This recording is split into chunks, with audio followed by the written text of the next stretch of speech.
ఒక్కటయ్యే వేళనా వైభోగం కళ్యాణం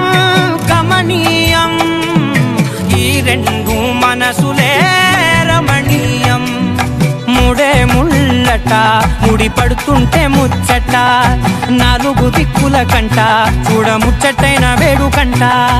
ఆ పంచభూతాల తోడుగా ప్రేమ పంచుకొనే పండగంట ఆరరుగల నిండుగా ఇది నూరెళ్ళ పచ్చని పంట